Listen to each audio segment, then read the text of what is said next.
গরমকালে ১-২ পদের বেশি কিছু রান্না করতেও ইচ্ছে করে না। আবার একটু গরম পড়লেই কোনো কিছু খেতেও ভালো লাগে না, মুখের একটা অরুচি এসে যায়। তবে গরম গরম ভাতের সাথে এমন একটি পদ থাকলে আর কিছুই লাগে না। ফ্রিজে কয়েকটা রুই মাছের পেটি ছিল, তার মধ্যে নুন হলুদ মাখিয়ে রেখেছি ৫ মিনিটের জন্য।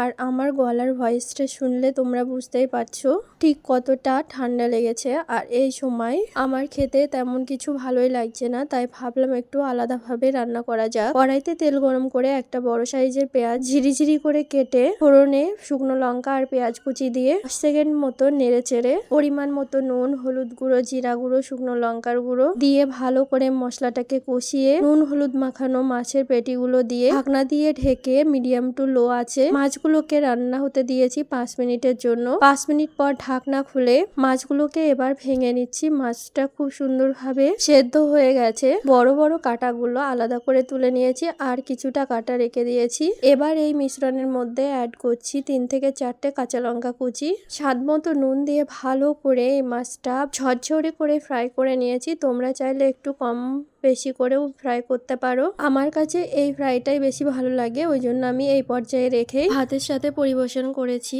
যারা মাছ খেতে পছন্দ করো না অথবা একঘেয়েমি মাছ রান্না খেতে পছন্দ করো না, এই রেসিপিটি একবার বানিয়ে দেখো। কথা দিচ্ছি একবার বানালে সপ্তাহে 5 থেকে 6 দিন কিন্তু রান্নার জন্য অফার আসবে।